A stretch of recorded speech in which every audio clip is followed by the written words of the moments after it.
Hey guys, welcome back to Range of Survival and Fieldcraft. I'm Andrew. What I have for you today is a look at tools that we can make with the items inside our survival tin or that possibles kit. Now, these tins, they're going to have a lot of different items in them, and often we think we have these items and we're good to go, but we wait until we get out to the field to actually learn how to implement or make tools with some of the basic items. Like we have tin foil or aluminum foil. We have our small fishing kit, even a votive tea candle. This one's beeswax. A small knife, which is always good to have. Throw a bobber in there. We got our fire kit, our wire saw, some snare wire, brass, button compass, our whistle for signaling, water tabs, so we can treat that water, make it safe to drink. We've got thread, and then right here in this little tape sachet is a small sewing and fishing kit. Just some more hooks, needles right in there, safety pins. Cordage, I like to throw in just a hacksaw blade cut off at the end to kind of make a sharp cutting tool, but a striker as well. And we can also use this with a hard rock for flint and steel. A signaling mirror with a match striker on the back, ferro rod, alcohol prep pads, a surgical razor blade, and then a couple of Band-Aids for plasters. These are my favorite. They have the rubber on the outside and it stretches and it sticks very, very well. These are great for small survival tin kits like this when this is all you have and you got to have this thing on for a while to help protect your fingers. So we've got all of these items. What type of tools can we actually make with a small survival tin kit like this? Well, I'm going to show you 10 that I've picked up from survival training. Stand by.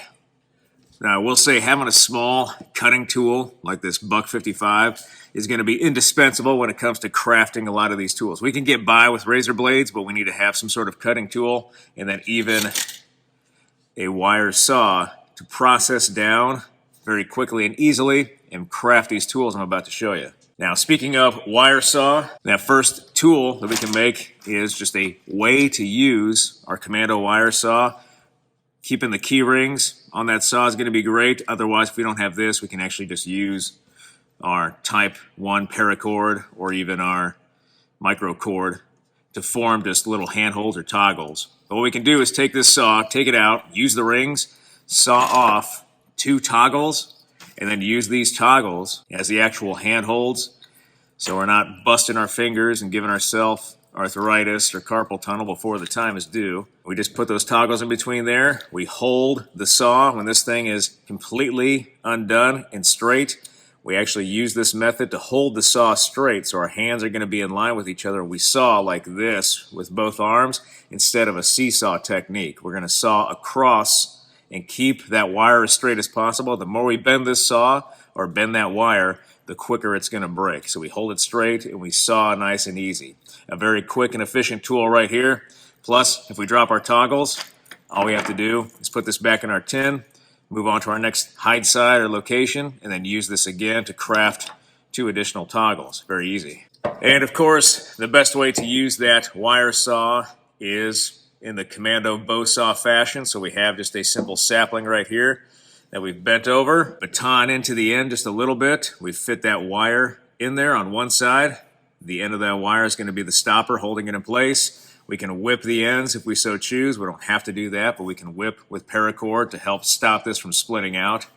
And then on the other end, we do the same exact thing, and we have our commando bow saw that we can use just like a regular bow saw to saw material. We just hold one side, and the green flexibility or tension along that sapling is going to keep that wire nice and taut for us. And there's another method to create just a basic, simple commando saw is that bow saw technique. Too easy. Now, something we can keep in our kit or in that survival tin is just a blade of some sort. A cheap steak knife blade or a cheap paring knife blade is great because we can break off the plastic handle and put the blade in the tin, and a lot of those are going to be small enough that it'll actually fit inside the tin. But once we have that blade in there, we pull it out, and we can craft just a basic blade takedown material with that commando saw, and we just need 1 toggle this time. We can take our small knife and keeping it at a 90-degree open like that, we can baton into that stick just a little bit, not a lot, or we could even use the blade to do that. And then we fit the blade in there, take out some of our cordage, and we whip around the handle at the top here, keeping that blade nice and tight in our handle now. And now we have just a basic survival knife that we can use for processing game. We can use it for processing material. And so now with this blade, we have a handle. We have a way that it's attached, although there's no mechanical attachment holding this blade in place. So if we put too much pressure on it, that blade is going to go forward or backward in our hand. So anytime we use it, we're going to have to put our thumb on the back if we're cutting forward and use that. And you can see that we can get some feather sticks with this. So it will cut through material. And I have to keep my thumb on the back to prevent that blade from slipping out because it's only attached by the whipping. We can use that to process game. We can use it for material like that or cutting a rope, whatever we need it to. And then even collect some bark and craft just a simple bark sheath to keep that knife in there so we protect ourselves and protect the blade as well. Plus with a cheap knife like this, we can just grab a rock from the creek and use it to help hone that edge and keep it sharp for our purposes. So there's one method. Another method is taking that surgical razor blade as part of our kit. Always have a surgical razor blade as part of the kit. You can keep those normal razor blades as well. Got one sitting right here still in the wrapper. This is going to be obviously smaller. This is going to be a lot longer. We can do the same thing we did with our little paring knife right here. We can do with this, our razor blade. It's the same thing. We just split this little stick. We harvest that stick with our commando wire saw, proving that this is a very useful tool, even though it's cheap and it will break. And then we just baton it a little bit with our small knife. We fit that surgical razor blade in there, and then we whip right here with as much cordage as we have available that we can use. And now we have just a simple cutting tool, just like our small paring knife that we turned into a knife with our handle. The same thing here. We only have one attachment point, and it's that tension whipping right at the top here, holding that razor blade in place. So we don't want to put a lot of pressure on this, especially. We can get away with putting our thumb behind the blade here, but we really can't get away with putting our thumb behind the blade right here. Plus, this razor is very flimsy. It will bend or it will break, and so we only want to use this for actually slicing motions, whether it's processing material, like game or fleshing material, cutting down meat, or processing maybe wild fruit or wild edibles that we find. That's what we want to use this thing for. But we can still make a sheath for this as well, but this is another tool that we have at our disposal if we just carry the razor blade and then maybe just a little bit of cordage inside our kit. So there's another tool. All right, so one of those things that I really don't ever carry in a tin, but sometimes like to have, maybe in the form of birthday candles or trick candles, is going to be just some sort of votive candle like this. A lot of those British BCB or SAS survival tins are going to have a small candle like this. And it's not a bad thing to have. I don't typically carry it, but it's something that we can use, especially to get a fire going. We take out our matches and we light the candle instead of the fire lay, and now we have a flame extender that's going to last for an hour or so with something like this that we can place right underneath the fire and get that fire going. We won't have to rely on using all of our matches to get one fire going. But something else we can do with this, if we carry cotton balls and just shove those in the extra space in our survival tin, is we can make pretty good fire tinder with this. And what we want to do is we're going to have a fire going already, or we could take out a match and light this candle, let it burn down, and that excess wax we're going to take and we're going to actually dump over top or let drip over top of our cotton ball right here. And I'll use this candle, and try to use it anyway. And so we light that. We take that candle, it's lit, and it's dropping over top of this cotton swab, and we just go drip by drip all over and around. It doesn't have to be perfect. As soon as that wax touches the cotton, it's going to dry or start to dry. And it's going to perforate or get absorbed into the first few layers, which is great. And then once we have enough, or our candle goes out, you can actually take this, light it, and it will be a long-lasting flame source. All right, so with that, we can take the lid of our tin off, if we're dealing with an environment where there's inclement weather or the ground is sodden and we want to protect this as much as possible, we can use that tin lid from our kit as a platform. Then we take out our survival matches. We light this. Leave the stick in there. Just leave it in there. If you leave that stick in there, sometimes the wax gets over top and it prevents the cotton from lighting. But if you leave the stick in there, that helps create just a little bit longer of a burn. But as you can see, that wax is melting, the cotton is lit, and now we have a long-lasting flame source. And it'll grow and grow and grow. So we want to be patient with something like this. Let it grow. We don't want to shove it in there right away. We want to make sure this is actually lit and it's going to stay lit. And then once we get a flame that's an inch or two above the cotton ball itself, then we shove it in the fire. And now that it's burning fairly well, we can take this, put it underneath the fire or dump it in, get that fire lit, and use it for whatever we need to. Cook food, boil water, get warm, signal rescue, or scare away the boogeyman. Good to go.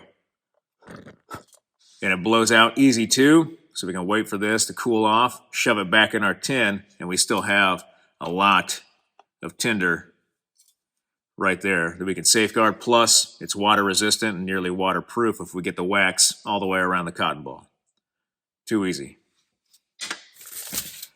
Foil, aluminum foil, tin foil, whatever, is something good to have in your kit. In fact, in the Ranger handbook, it calls for 2 square feet of aluminum foil. That's a lot of aluminum foil. This is just a 1x1, if that. But aluminum foil with 2 different sheets right here is great. Use this for cooking primarily, but there's a technique we can actually apply to this to turn it into a cup. And all we have to do is find the corners, flip these over, make it into a triangle, take one corner to one side, and the other corner opposite the other side. So we have corner to corner contact right here, and then we basically have a pentagon. We're going to find the 2 sheets for 4, flip it over, and make these flat as best as possible. And then now find the center, unfold it or uncup it, and we have just a quick aluminum cup or foil cup that we can use to put water in, put this over the fire, bring that water to a boil, and make it safe to drink. So I've got another one right here, same thing. And here's the 2x2 foil cup. You can see in comparison to the size, that's why they tell you to have 2 square feet of aluminum foil in your survival tin kit, at least from the handbook, is that you have a very large water container right now. So you can take this and fill it up with water and then actually set this in or next to the fire and then bring that water to a boil. So there's the difference between a 1x1 and then a 2x2. Always have 2x2 and it folds down nice and neat in your kit fairly easily.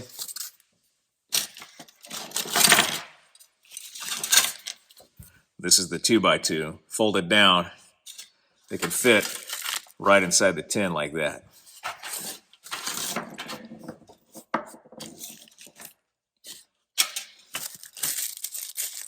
And so that's another item right there. Now, as part of our kit, we're always going to have fishing line and fishing hooks. You definitely want to have those. And here's just a quick tip with these items is having sewing bobbins to wrap your thread around. It keeps it nice and tight and small, plus you get a lot of fishing line on a small package like that. And then even taking those fishing hooks and putting them on a safety pin that holds them together, throw them inside your tin and you're good to go. But with these items, we can't really make cane poles in evasion or military survival like that because we're not going to carry it with us. Plus, if we cut down a sapling like that, somebody's going to notice it, and then when we ditch it, somebody's going to pick it up and find that straight cut.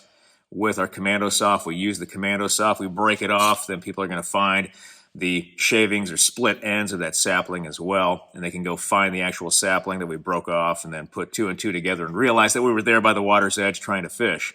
And so a great technique is going to be something simple like a hobo reel. With this, we just cut off a section of wood, again, with our commando wire saw, showing that that wire saw is a great tool to have. And then with cordage, we can add on a lanyard like this or a handhold, so we can put this around our wrist. That way we don't drop it in the drink. And we could even drill out the bottom down here where we have some extra hooks and tackle in there.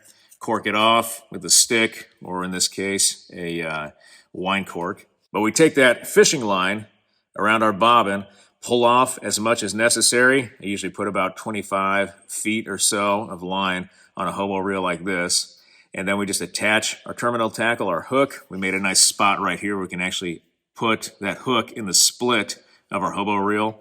And then now we have just a quick hobo reel. All we have to do is go out and find bait this, toss it out, and then fish. And with a hobo reel like this, it's very low detection. It's a very small item that we can hold in our hands, get behind some brush, and then cast out, or cast out first and then get behind the brush. And with our bobber, if we have one, we can spray paint this, or we can make it subdued, or we can use a natural bobber like a piece of mullein or even a piece of bamboo or something like that. And we can use that as a natural bobber and maybe have a weight on the end of this to actually go fishing and attempt to get that fish. Once the bobber goes under, we just set the hook and we reel in on our hobo reel, collect our fish, and then move away from that water source. We'll take the fish with us, move back to the hide site, cook that fish with a low profile fire, and then eat, get rest, refit, reorganize, and continue on our evasion plan of action. But here's a good technique with fishing line, fishing hooks, and those things that we can use to go after game in the field. So with our fishing kit, a great technique is to take out our line from that bobbin and just have hand lines ready to go. We don't have to have a giant hobo reel like this. What we can do is just have a simple hand line. And these are great, especially for survival at sea, because we just wrap these up around pieces of plastic or debris or whatever we find or whatever we have in the rescue raft or life raft. And we can make just simple line winders. And here we just have a basic hook, sinker with some orange paracord as a lure, and then just a basic setup with a bobber, sinker, and hook on this one, tied around a piece of bamboo each. And these create simple line winders. We can take this off and then actually go fishing with that lure using just a simple hand line. We just toss this out with our hands and then reel it in, and we can wrap it around the line winder like that and secure it in place. Or we can attach it to a stick like a hobo reel, and these are more appropriate for changing out line on a cane pole. Typically on a cane pole, we would have a tenkara lashing at the top, which is just another fancy word for whipping with our cordage, similar to what we did here around our razor blade, except we would leave the tip of the string that we pull to tighten this whip down. We would leave it out right here, just create a stopper knot. And we would have just kind of a dangling piece of cordage with a stopper knot hanging over the tip of our cane pole. And so we can just take this, and then on the end of these, we actually take all this off. We just create just a simple overhand knot with a loop. Pull this off once we get our cane pole. And you'll see right here, we just have a basic loop. And with this loop, we can take this and then create just a simple lark's head, maybe not so simple. A simple lark's head. And that we would fit the slack of that knot in our tenkara lash through that lark's head. Pretend that this little piece of string right here is the end of the lashing or whipping at our cane pole. We would just take this, put it through the eyes of our lark's head, and then just simply tie it down or tighten it. And then now that stopper knot is keeping the line on here for us. And as long as we have weight on that line, it's not going to come off that lashing. So we can actually cast this out from our cane pole and fish with our lure. And then once we're done, or we want to switch out lines, we just come back to that tenkara lashing, find our lark's head, undo it, pull the tenkara lashing away, and we can take this now, put it over one of the ends of our line winder, and then just start wrapping around nice and tight. And we take this now, once we're done, secure our hook, not in our hand, of course, secure our line winder like that. We can put it in our kit, and this is small enough to even fit in our tin like that. We can put it in our tin once we use most of the items out of here. If we want to safeguard this stuff and keep a fishing kit like that, it'll fit in our tin. So we can use the tin itself as a container or a tackle box for our fishing kit. So making line winders is another good technique for survival with a small fishing kit like the one we carry in our survival tin. So there you go.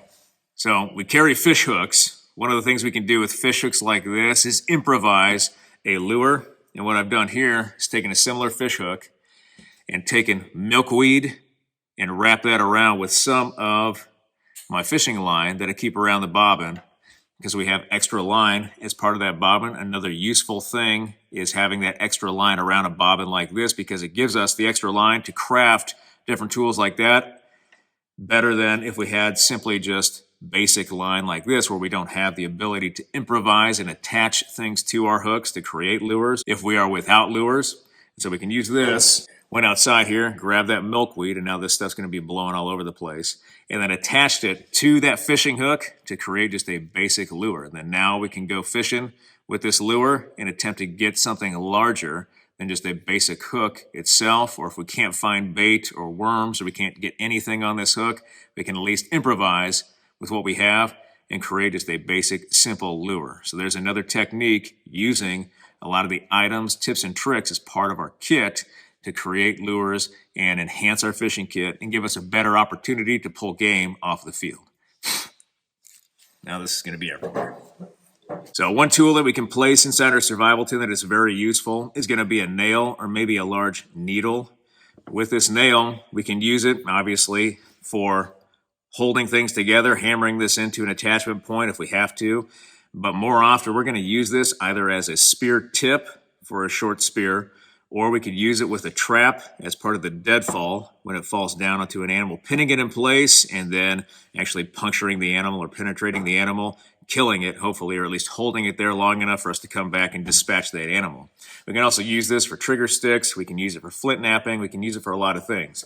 But a great tool with a nail like this is going to be just a simple reamer or awl. If we carry zip ties in our kit, just a couple, even in that survival tin, or if we have it on our rack or a plate carrier or a flick or whatever, we can use those zip ties to craft something simple like this. This is just a quick reamer or awl with a sharpened nail tip.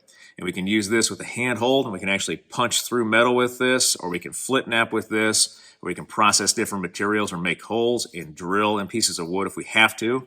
So something simple like this is a very useful tool. Plus, this is very small. We can make a sheath for it again, or we can take it apart, use cordage for this, and then disassemble it when we need to, put it in our pocket, and we have just a small tool that we can take out, put back together with that cordage, and use whenever we need to. All we need is that metal tip or that nail. Everything else we can recreate, and we can use just a little bit of cordage to put that back together. So here's another tool, a reamer or an awl with a nail in our kit. Then obviously everybody's favorite, if you find a piece of bamboo like this, if you're in a tropical region, or if you find a toggle or a piece of stick that the bark will come off easily, like tulip poplar, we can pull off the bark and actually create just a simple emergency whistle by creating a stopper. There's a very, very small cut at the top of this, or a planed out portion of the piece of wood I shoved in there to make the whistle. Left the end hollow. We don't have to do that. We can actually plug this in completely, but we can use our finger right here to actually plug the end, and we just simply blow in this to create an emergency whistle. Blow 3 times, pause, blow 3 times, international signal of distress. Just a technique, right? Using a basic kit. We can actually use even maybe something as flimsy as our razor blade to process this out and create the hole for the whistle, or even our little knife. And of course, we carry that main mini survival knife in our tin, like the Buck 55 here or something equivalent, to carve this out and make a useful tool like this. So this is something else from natural materials, using just our cutting tools with that commando wire saw to take down the material first of all, and then process it out to make a survival whistle like this. Also good for cocktail parties around the patrol base. All right, guys, so there's a lot of different tools that we can make with items from our survival tin in the kit items we carry with us. Even with basic items like commando saw, some fishing line, hooks, maybe a little thread, You got safety pins, needles, some cordage, aluminum foil, zip ties, and then just having some other kit components that we may not always carry, things like a wax candle or maybe even just a broken off blade like that. We can still make a lot of tools with the items from our survival tin kit or that possibles tin. That's why they call it a possibles tin, because it makes things like this possible. It makes survival even more possible if we understand how to make a lot of these different tools. And these are just 10 of the tools that you can learn to make with items inside of that tin. There are other things here, other traps and snares and different things that we can do with a lot of these items as well. We're only limited by our imagination. All right, guys. Well, I really hope you liked this video. If you did like this video, hit that like button, hit that subscribe button, leave me a comment in the comment section. I always appreciate your feedback. I want to thank you guys for the thing you do for me, for this channel, for your likes, your views, your subscriptions, your comments, your feedback, and your shares. And I will be back with another video as soon as I can, guys. Thanks.